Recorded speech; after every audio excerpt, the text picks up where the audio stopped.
हे परमपिता परमात्मा, आपको नमस्कार है। मैं नमस्कार करती हूँ आप सभी आत्माओं का। आपके अपने इस चैनल पर मैं आपका स्वागत करती हूँ। आज हम रेकी शक्ति के बारे में बात करेंगे। कुछ लोगों ने इसे रेकी नाम दिया तो कुछ ने परम चैतन्य शक्ति, किसी ने इसे कॉस्मिक एनर्जी दिया। नाम अलग अलग है लेकिन शक्ति एक ही है, जो कण कण में विराजमान है, जो आनंद की शक्ति है, जीवन की शक्ति है। इस शक्ति से हम सभी आत्माएं कनेक्ट हो सकती हैं, लेकिन हमारा अविश्वास हमें इस शक्ति के करीब नहीं आने देता और हम इससे दूर हो जाते हैं। हमें लगता है कि केवल महान आत्माएं ही इस शक्ति का प्रयोग कर सकती हैं। उनके छूने, उनके बात करने में जो हीलिंग है वो हम में नहीं है। ऐसा अविश्वास करके आप इस महान शक्ति से दूर हो जाते हैं। वास्तव में हम अपने बाहरी रूप, रंग और धर्म के चक्कर में पड़ जाते हैं और अपने सत्य से अनभिज्ञ हो जाते हैं, अपने सत्य को पहचान नहीं पाते। हम जानते हैं कि हमारा ये रूप रंग, हमारी ये वेशभूषा हमारे द्वारा अपनाई गई है। जब आप किसी साधु संत को देखते हैं तो आपको लगता है कि इनमें महान शक्ति है, महान ज्ञान है, लेकिन वो ज्ञान उन्होंने कहाँ से प्राप्त किया? यहीं से, पृथ्वी से। उन्होंने भी हमारी तरह साधारण जन्म लिया, लेकिन उन्होंने अपने जीवन को एक उद्देश्य दिया, परमपिता परमात्मा से जुड़ने का। जब वो परमपिता परमात्मा से जुड़े तो उस महान शक्ति से ऑटोमेटिकली जुड़ गए। हर आत्मा कमल की कली के समान है। जब हम अपने अंदर विद्यमान सत्य से परिचित होते हैं, उस महान प्रकाश से परिचित हो जाते हैं, तो हर आत्मा कमल के फूल के समान खिल जाती है। हमारा ये कमल का फूल हमारी कुंडलिनी शक्ति को भी दिशा देता है। हमने सभी देवी देवताओं को इस कमल पुष्प पर ही बैठे देखा। वो पुष्प जो कीचड़ में खिलता है। आज हम सभी जीव कहीं ना कहीं, किसी न किसी गंदगी में लिप्त हैं। कभी हमारे विचार तो कभी हमारा रहन सहन हमें प्रभावित करता रहता है, लेकिन जिस दिन हमारे अंदर का प्रकाश जागृत होता है, उस दिन हम इतने पवित्र हो जाते हैं कि हमें कोई खास वेशभूषा अपनाने की ज़रूरत ही नहीं पड़ती। हम बाहरी वेशभूषा से परिचित नहीं होते, बल्कि अपने अंतर ज्ञान से परिचित होते हैं।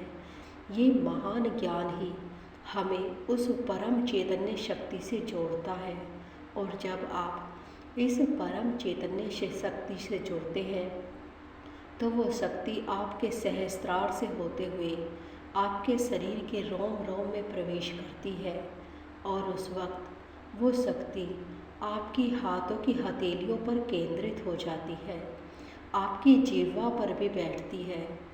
आपका बोला गया हर एक शब्द आपको और आपके सुनने वाली हर आत्मा को शीतलता प्रदान करता है, उसे उसके जन्मों के कर्म बंधनों से मुक्त कर देता है। आपकी आँखों से भी ये शक्ति बहती है। आपने देखा होगा कि किसी किसी संत की आँखें ही जैसे मान लीजिए ज्ञान का प्रतीक बन जाती है। इसका उदाहरण आपको महाभारत में मिल जाएगा। जब गांधारी ने अपनी आँखों की पट्टियाँ हटाई थी तो उसकी आँखों से जो तेज प्रकाशित हुआ था वो वास्तव में वही ज्ञान का प्रकाश था जो सबके पास है। लेकिन हम उसके बारे में अनभिज्ञ हैं। हम इस महान रेकी के लिए जंगलों में भटकते हैं। इस ज्ञान को पाने के लिए हमें लगता है कि हमें कोई सही गुरु मिल जाए तो हम इस ज्ञान को पा लें, ताकि हमारे जीवन का उद्देश्य पूर्ण हो जाए। कुछ आत्माएं तो इसमें सफल हो जाती हैं, लेकिन कुछ आत्माएं केवल भटकती ही रहती हैं। इसके लिए आप बहुत सारा धन भी व्यय करते हैं, लेकिन फिर भी आपको ये ज्ञान प्राप्त नहीं होता। कुछ आत्माएं सोचती हैं कि हमें सर्टिफिकेट मिल जाए, ताकि हम दूसरों को ये बता सकें कि हम इस महान शक्ति से जुड़े हुए हैं। लेकिन ये सर्टिफिकेट मात्र एक कागज़ के समान होगा।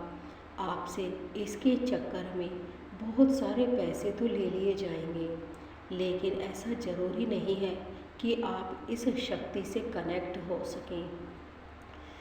महान आत्माओं के पास ये सर्टिफिकेट नहीं थे, तो क्या उनके पास ज्ञान नहीं था? भगवान श्री ईसा मसीह के पास कौन सा सर्टिफिकेट था? भगवान श्री गौतम बुद्ध के पास कौन सा सर्टिफिकेट था? जो महान शक्ति कण कण में विद्यमान है, उससे जुड़ने के लिए आपको कोई भी पैसे देने की ज़रूरत नहीं है। आपका विश्वास, आपकी तपस्या ही आपको इस महान शक्ति से जोड़ सकती है।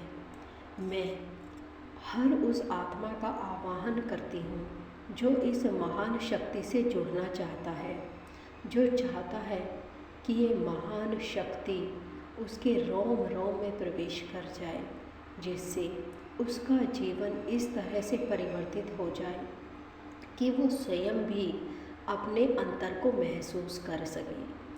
क्या होता है कि हम ये सोचते हैं दूसरे हमें महसूस करें कि हम परिवर्तित हो चुके हैं, लेकिन पहला अनुभव तो अपने साथ ही है। ज्ञान को पढ़कर, ज्ञान को सुनकर हम ज्ञान से कनेक्ट नहीं हो सकते। जब तक हम स्वयं अनुभव ना कर लें उस महान शक्ति से, उस महान प्रकाश में डूब ना जाए, तब तक हर चीज़ अधूरी है। हम कह तो सकते हैं कि हाँ, हमने ये ज्ञान प्राप्त किया है, लेकिन वो आपका ओरा, आपका आभा चक्र स्वयं आपको बता देता है कि आप महान ज्ञान से जुड़ चुके हैं। बहुत सारी आत्माओं के ये प्रश्न होते हैं कि हमें कैसे पता चलेगा कि हमें परम ज्ञान प्राप्त हो चुका है। ये कोई ऐसी चीज़ नहीं होती जिसे कोई दूसरा बता सके। जिस दिन आपके अंदर वो प्रकाश जागृत होता है, आपको ही नहीं, आपके आसपास की हर आत्मा को पता चल जाता है कि आप एक महान प्रकाश का प्रतिबिंब बन चुके हैं। उसे आप शब्दों में नहीं बता सकते, लेकिन जैसे ही आप किसी भी आत्मा के संपर्क में जाते हैं तो वो आत्मा स्वयं ही आपको पहचान लेती है। मैं ये नहीं कहूँगी कि इससे आपकी परिस्थितियाँ बदल जाएंगी। परिस्थितियाँ तो वही रहेंगी, हो सकता है और भी विपरीत हो जाए। क्यों? क्योंकि परिस्थितियों का बदलाव नहीं है, ये आपका बदलाव है। आपने आज तक परिस्थितियों को जिस तरह से अनुभव किया, उसमें आपकी हार होती थी और परिस्थितियाँ जीत जाती थी।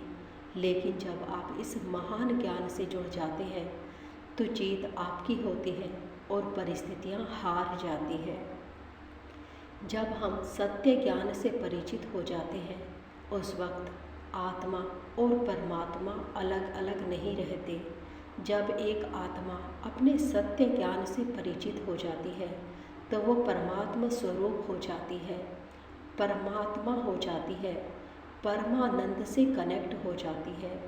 उस वक्त आप ये नहीं कहेंगे कि मुझे भगवान केवल मंदिर में ही मिलते हैं, मुझे भगवान केवल एक विशेष स्थान पर ही मिलते हैं। आप कण कण में, हर आत्मा में उसके दर्शन कर सकते हैं, चाहे वो कोई निर्जीव हो, चाहे सजीव हो, चाहे पेड़ पौधे हों, चाहे आप स्वयं हो। आप उसे अपने उस त्रिनेत्र से पाएंगे। देखिए, हमारी जो ये आँखें हैं हमें केवल शारीरिक रूप से देखती हैं, दिखाती हैं। हम अपने आप को भी आईने में देखते हैं और जब हम ध्यान में उतरते हैं तो हम सोचते हैं कि हमारा यही स्वरूप है और इसी को अनुभव करते रहते हैं। लेकिन जब आप सत्य ज्ञान से कनेक्ट होते हैं तो आप एक दिव्य प्रकाश को देखते हैं। जी हाँ, वो दिव्य प्रकाश कभी आपको आपके लेफ़्ट साइड दिखाई देता है, कभी आपको आपके राइट साइड दिखाई देता है। इससे आपको पता चलता है कि इस वक्त आपकी चेतना कहाँ है, सूर्य नाड़ी में है या चंद्र नाड़ी में है, और आप इसे कंट्रोल करके संतुलन में ला सकते हैं, यानी सुषुम्ना नाड़ी में स्थापित हो सकते हैं। हमारा जीवन सदैव कभी सूर्य नाड़ी और कभी चंद्र नाड़ी, कभी पास्ट और कभी फ्यूचर में ही चलता रहता है और हम आवागमन के चक्र में फंसे रहते हैं। इसी तरह हमारी आत्मा जन्म पर जन्म लेती रहती है। लेकिन जिस दिन हम सुषुम्ना नाड़ी में स्थापित हो जाते हैं तो हम वर्तमान में स्थापित हो जाते हैं। अब आप सोचते हैं कि वर्तमान आज है, तो मैं कहूँगी वर्तमान आज नहीं, बल्कि 1 घंटे में नहीं, 1 सेकंड में नहीं, सेकंड के 1000वें भाग में है। जी हाँ, आपको वहाँ पर स्थापित होना होगा, तब आप अपने वर्तमान का आनंद ले पाएंगे। जो घटना हमारे साथ 1 सेकंड पहले भी हुई है वो भी हमारे लिए पास्ट है। यदि आप उसकी वजह से आहत हैं तो मैं कहूँगी कि आप अभी सच्चे ध्यान में नहीं पहुँचे, आप सत्य ज्ञान से परिचित नहीं हुए। ये यात्रा कोई 1 दिन, 1 साल, 1 जन्म की नहीं है। आप सालों साल जन्म ले चुके हैं और जिस दिन ये ज्ञान आपको बुलाता है तभी आपके मन में इच्छा होती है इस ज्ञान को पाने की। आपके आसपास बहुत सारे प्रवचन चल रहे हैं, बहुत सारे चैनल हैं, बहुत सारे लोग इस सिर्फ परमात्मा की बातें कर रहे हैं, लेकिन फिर भी आप नहीं सुनते। लेकिन जिस दिन उस परमपिता परमात्मा की इच्छा हो जाती है या आपके दुष्कर्म समाप्त हो जाते हैं, तभी आपके अंदर इच्छा जागृत होती है इस आध्यात्म की ओर जाने की। अन्यथा आपका पूरा जीवन ऐसे ही चलता रहता है। आप भौतिकता में सुख ढूंढते रहते हैं, जीवन की नई ऊंचाइयां पाना चाहते हैं, लेकिन जिस दिन उसकी इच्छा होती है उस दिन सब कुछ निरर्थक हो जाता है और आपको समझ में आता है कि आप यहाँ वास्तव में क्यों आए थे। जिस दिन हमारा उद्देश्य लोक कल्याण का हो जाता है उस दिन ये शक्ति हम पर वर्षा के समान पड़ने लगती है। हमारा तन, हमारा मन पूरी तरह से परम चैतन्य शक्ति से भर जाता है। उस वक्त आप ज्ञान का एक प्रकाश बन जाते हैं। आपकी आत्मा का प्रकाश आपके अंदर ही नहीं, आपके बाहर भी प्रकाशित होना शुरू हो जाता है। आपने देखा होगा देवी देवताओं की तस्वीरों में उनके आभा चक्र को किस तरह से वाइट कलर से दर्शाया जाता है, वैसे ही आपका आभा चक्र भी चारों ओर बढ़ना शुरू हो जाता है और आप एक शिवलिंग का आकार धारण कर लेते हैं। और जब ये शिवलिंग का आकार धारण कर लेते हैं उस वक्त ध्यान में आपको शिवलिंग के दर्शन होते हैं। जी हाँ, अब आप समझ गए होंगे कि ध्यान में शिवलिंग के दर्शन क्यों होते हैं। जिस वक्त आपकी शिव और शक्ति ऊर्जा संतुलित हो जाती है उस वक्त आप शिवलिंग में परिवर्तित हो जाते हैं। आप एक ओवल शेप का ऑरा जो आपके चारों ओर विद्यमान है उससे प्रकाशित हो जाते हैं और ये आभा चक्र और फैलता चला जाता है। धीरे धीरे आपके घर, आपके शहर, आपकी पूरी पृथ्वी पर आपका ये प्रकाश प्रकाशित हो जाता है। ये ऊर्जा एक महान ऊर्जा है और इसे आप केवल तभी पा सकते हैं जब आपके मन में लोक कल्याण की भावना हो। आपके सामने चाहे कोई परिचित हो, चाहे कोई अपरिचित हो, आप समान रूप से उसे देख सकें। कोई गरीब हो, कोई अमीर हो, बिना किसी भेदभाव के जब आप उसे ठीक करना चाहेंगे या फिर अपनी रेखी शक्ति का उपयोग करना चाहेंगे तो ये इस तरह से बहेगी जैसे भगवान शंकर की जटाओं से माँ गंगा। जी हाँ, जिस वक्त आप इस शक्ति से परिपूर्ण हो जाते हैं उस वक्त आपके रोम रोम से महान शक्ति बहने लगती है और ये शक्ति प्रतीक है आपकी भावनाओं का, आपके अनकंडीशनल लव का, आपके निस्वार्थ भाव का। मैं आप सभी महान आत्माओं का आवाहन करना चाहती हूँ। यदि आप परमपिता परमात्मा से कनेक्ट होना चाहते हैं, इस महान रेखी शक्ति को पाना चाहते हैं, तो आप मुझसे कांटेक्ट कर सकते हैं। मैं निस्वार्थ भाव से कोशिश करूँगी आपको इस परम चैतन्य शक्ति से कनेक्ट करने की और आपको सिखाऊंगी हीलिंग के वे छोटे छोटे से गूढ़ रहस्य जिन पर हमारा ध्यान नहीं जाता, लेकिन जो बहुत इम्पोर्टेंट है और जो वास्तविकता में इसका आधार है।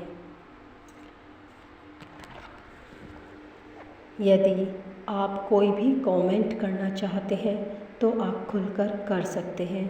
मैं आपके सभी कॉन्टेक्ट